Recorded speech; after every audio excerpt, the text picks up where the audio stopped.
Hello, it's Tristan here from Zebra Invest, and today I'm doing a video all about short lease flats. And I've been asked about this from a chap called Joe who comes along to Norwich Property Meet, and he was asking about short lease flats after I'd done a presentation all about flipping properties. Short lease flats are a very unique calibre of property, but there's some great opportunities out there where a lot of landlords, a lot of investors, and a lot of people seem to think, especially estate agents, seem to think only a cash buyer can buy a short lease property. So what I want to do is, I've been asked a whole load of questions, and what I want to do is just go through them, debunk the myths, explain some of my knowledge behind it and some of the investment tricks you can use to be able to go out, buy properties and build out your portfolio. A few caveats with this to get started. Just to point out, I am not a solicitor, I'm not legally qualified, and this is based on my knowledge. So go off, research this, find out a little bit more information, and rely on a solicitor or a specialist valuer if you need to. But this is going to give you a really detailed outline of why I think short lease flats are a great opportunity and how you can add value as you go along. So what I'll do, I'll jump over, I'll show you a couple of the slides, and I'll jump backwards and forwards between the two of us to explain how it's going to go along. So here we go. So as you can see, short lease flats. I've got a few little questions that get us started just to explain what's going on. So I'll run through all these, so you've got them on the screen. I'll come back to me. So what we're going to do is we're going to cover a few of these and go through it all. So firstly, what is a freehold? So with a freehold, it's the ownership of a piece of land and the building above it. And that includes, it's not being written on a lease, and it means that you own that piece of land, that property, and it will be registered in your name.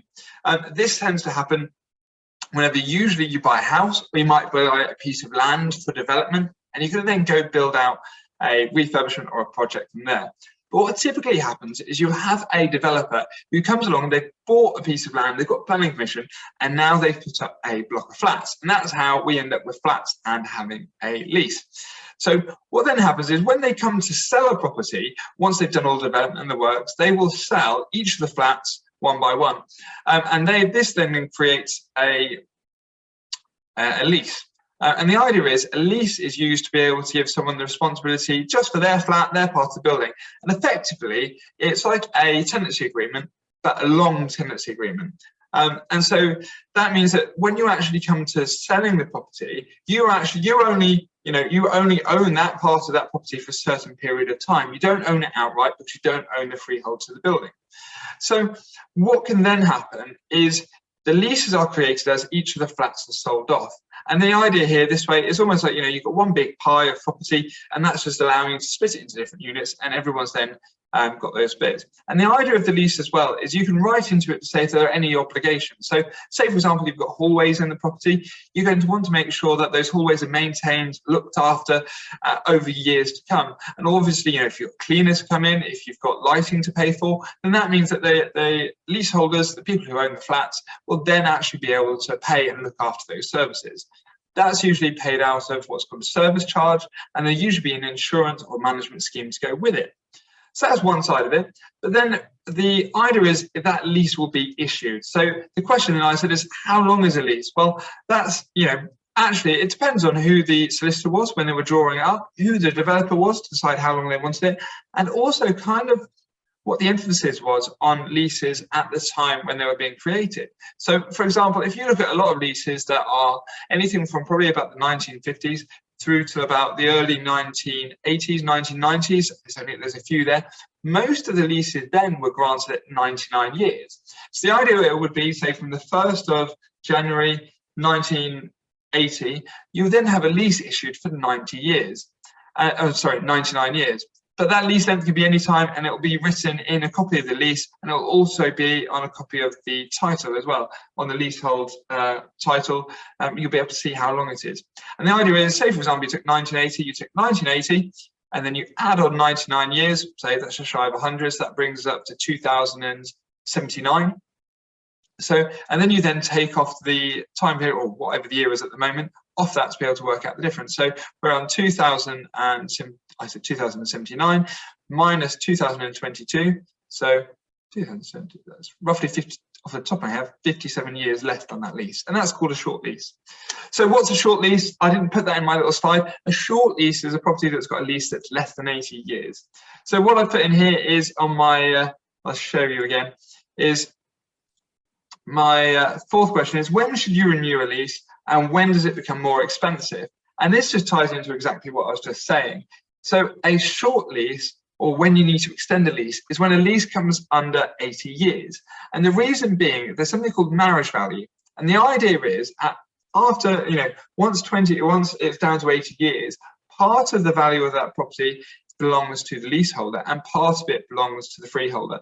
I'm not going to explain this in full detail and depth. There's other people who are far more knowledgeable about that, and you can speak to a solicitor or a valuer about that if you really want to understand how it all works. But as a property investor, I don't need to understand exactly how everything works. I need to understand how the gist of it works to make sure that I understand how I can invest in property and build a portfolio. So when do you want to renew it? As I just said, as soon as you've got a lease, if it's got a lease that's coming to 80 years, I'd extend it as soon as you can, because that's going to be the cheapest possible time to be able to extend that lease. As soon as it goes below it, you start adding in marriage value, and that's when it's going to become a lot more expensive. So you will see flats like I just explained, that one where it might be 57 years, that will have, that's already had 23 years below the 80, and a lot more of the value is going to then be passed over to the freeholder when you have to extend that lease. I'm not saying it's not a good idea not to extend it. I'm saying the sooner you can do it, the better. So the next set of questions is rolls on from there, and this is where it goes on to, okay, how quickly can we and easily can we value a lease? What online calculators and what do investors do? You need to be a cash buyer. So quickly and easily. So lease extensions are, there is a process, there is a valuation process, there is a calculation that's out there that's used, but there's a bit of a science behind it, and it's not always simple, easy to understand. And a lease extension valuation can range, within 5,000, 2,000, but there can be quite a range, and it all comes down to the type of freeholder that you're working with. And the reason I say that, and that's a completely different question, and I haven't written it in my list, but I'll come back to it. So how can we quickly and easily value it? So there's online calculators for doing a lease extension. And the idea is it gives you a hard and fast rough idea of what that lease extension cost might be. So what I'll do is here, I'm going to just share my internet browser. I'm going to head over to probably my favorite spot for being able to get a quick and easy way to be able to see what you want to value. So if you can head over to Google, and when you're here, what you're going to do is you're going to search for my leasehold lease extension calculator. Okay? And the reason I use my leasehold is they actually publish a fair amount of data on how much lease extension will cost, graphs of relativity, and they go out quite a lot, and they will represent leaseholders who are looking to extend their leases, and they quite often negotiate with people to be able to extend it. I'll go into that a little bit later. So what you can do here is you can turn around and say how long your lease has got left. So say, for example, we've got 57 years left.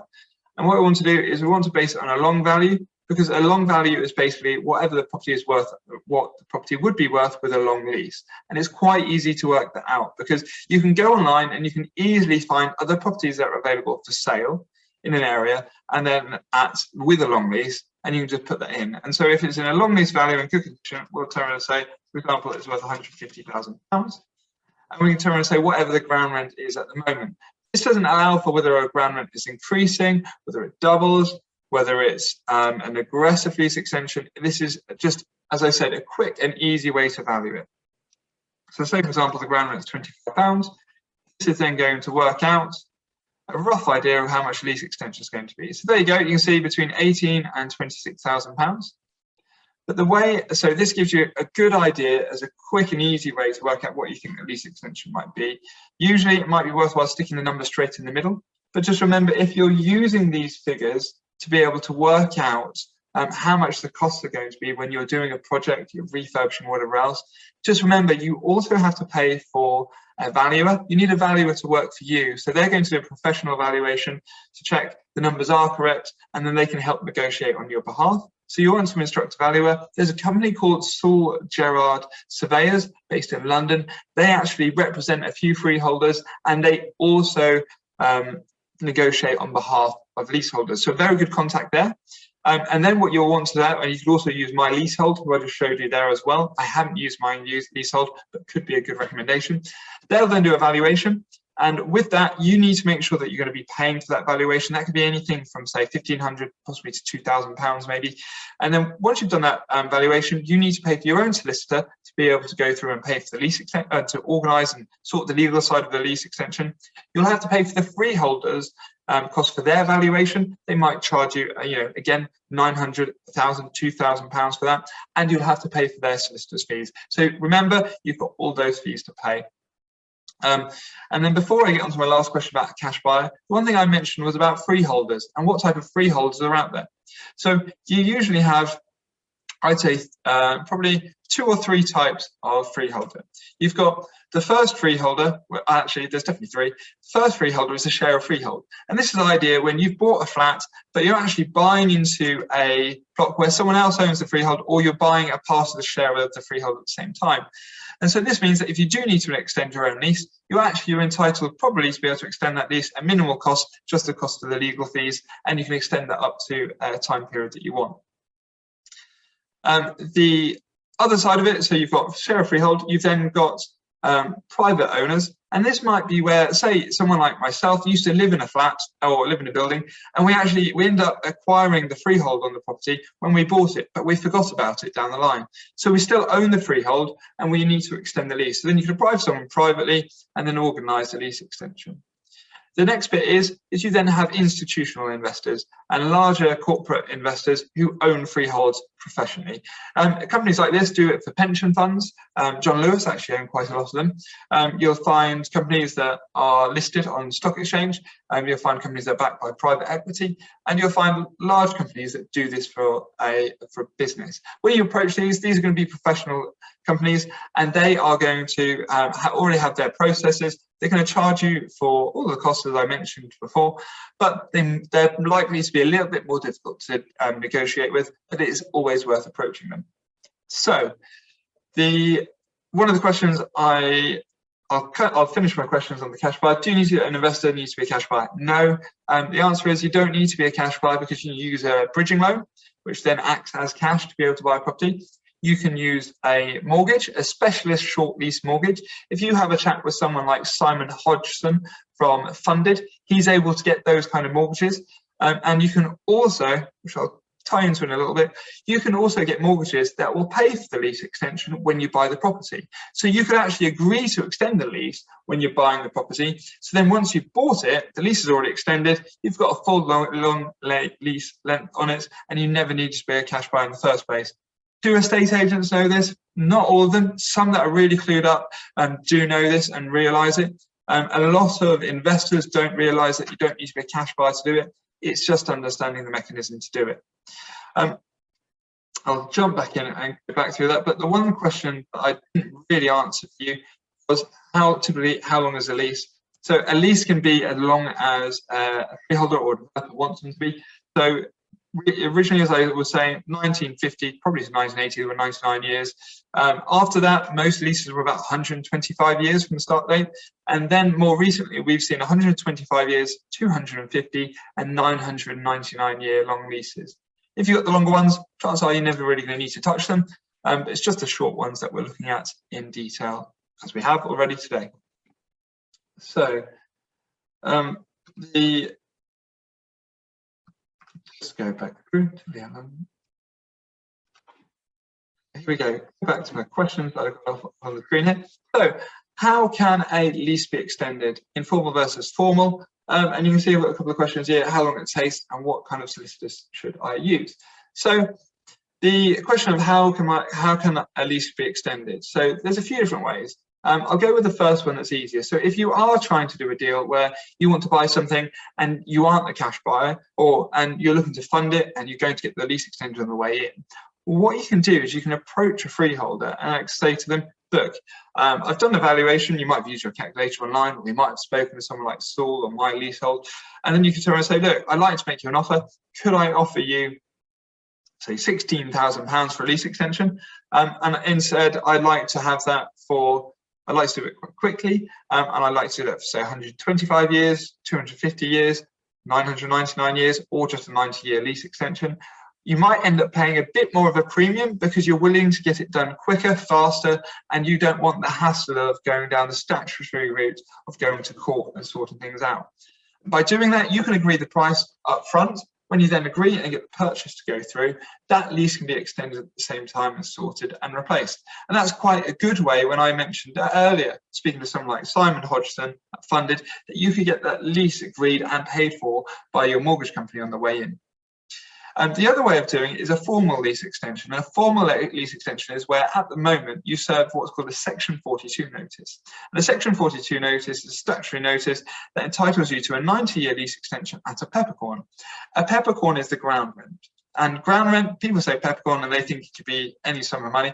No, it's literally a peppercorn. It's the kind of peppercorn that you have on your steak, and it's not going to be effectively zero. No one's ever going to be able to want to come get it from you or pay for it. It just validates a contract. So the idea is you serve that notice, and what will happen is you'll serve that note, you'll end up having a valuation done, and they might be able to save the notice for you, or your solicitor will serve it.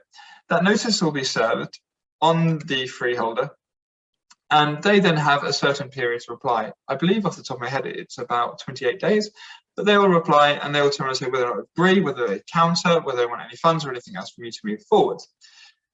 At that point, the lease extension process starts.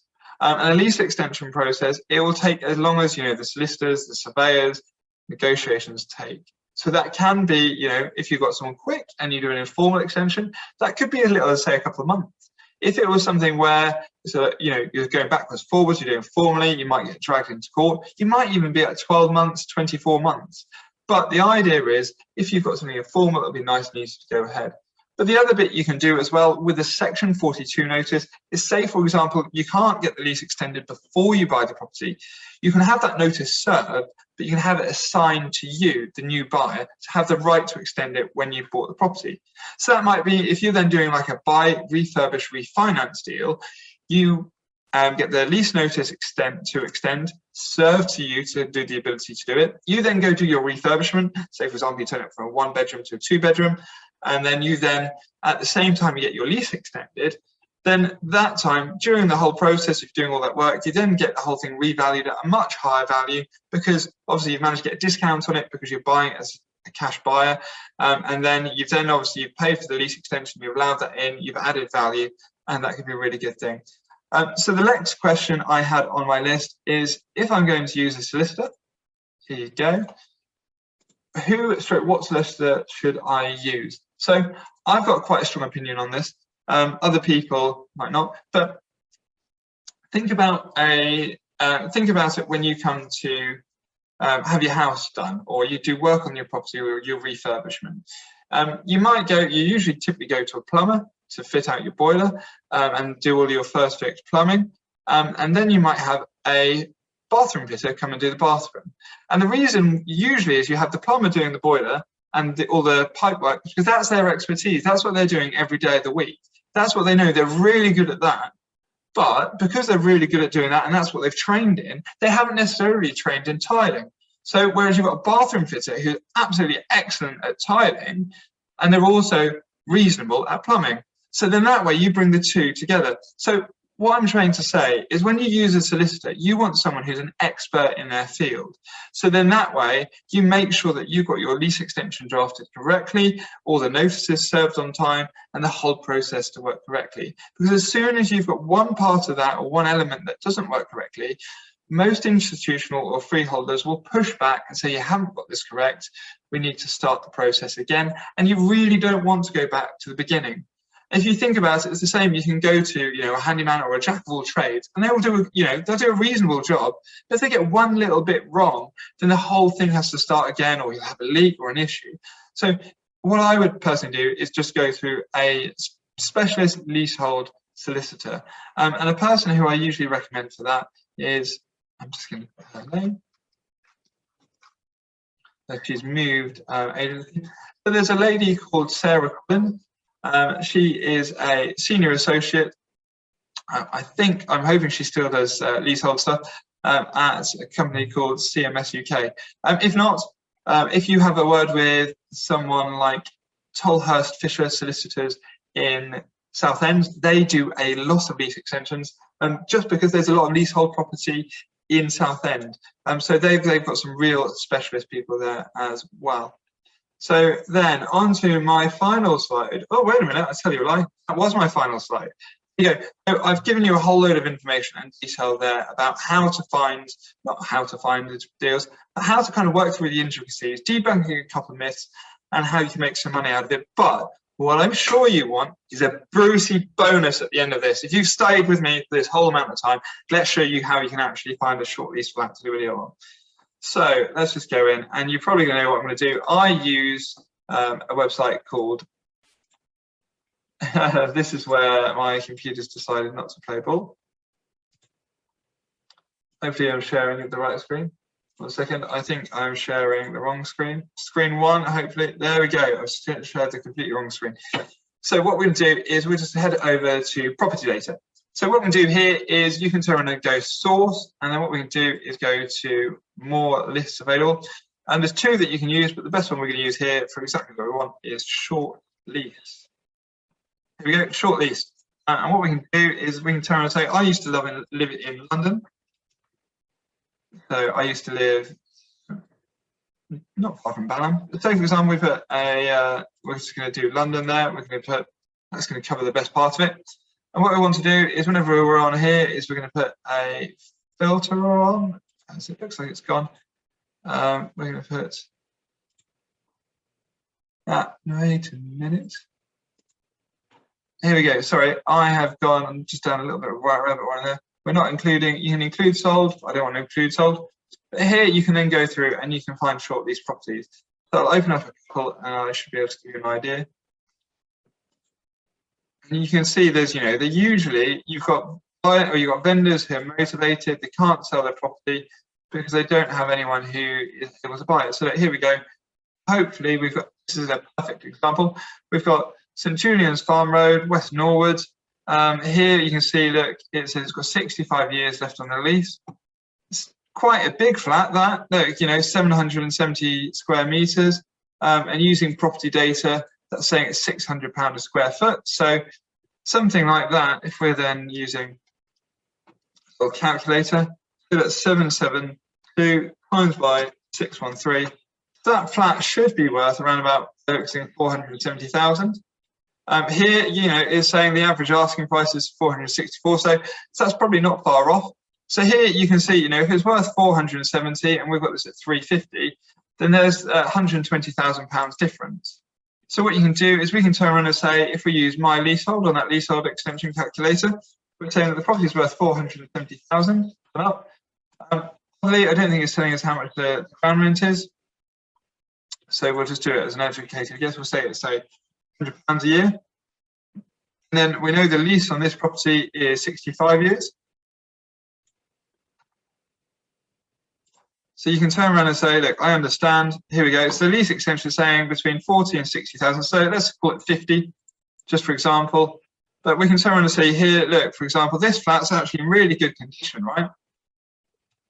It looks good to me, all right? So we can turn around and say, look, we know, for example, £350,000. So 350, let's get my little calculator back up.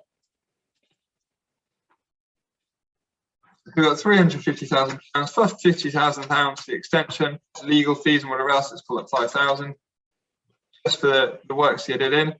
And then we know on the purchase price on the property, the legal costs and everything else are likely to be about 8%, so 28,000. So if we've got that plus 28,000, all in costs of buying this property are going to be around 433,000, which over the 470,000 value, we're getting it about, there you go, you can see about 8 to 10% discount on the actual purchase price, and that's before you've negotiated. And looking at these prices, you can see here, it was on for 425, it's been on 400, 370, now 350, and that's been on the market for just over 2 months. And I've got the feeling with those kind of prices, drops and drops and drops, you've got quite a motivated vendor there. So I would say this is a great way to find deals out there. If you are looking to find deals like this, then what you can do is, I'm just going to share my screen again. You can just head over to PropertyData. PropertyData. You can just log in there, you can get yourself an account, and you can find deals just like this without too much effort. And you know, in London, it's a booming market. Across the whole country is going nuts. And if you can still pick up a deal like that that's already done without saving any money, just because you've got a little bit of knowledge from this video, then that's going to be fantastic. So if you fancy it, head over to Cutley. You see my link there. If you enter the code ZEB, you'll get 50% off your first month. You'll also get a 14-day free trial. So effectively, you end up getting a month for free. So if that's just saved you, I think, possibly just made you 10%, so about 50 grand. Hopefully you like the video. You subscribe to my channel or leave some comments under below. As I said at the very beginning, I am not qualified. I'm not a RICS qualified surveyor. I am not a solicitor, but this should ring true and make sense. Get in touch with anyone else like that. Those recommendations I put now are great people to be in touch with. Have a lovely day.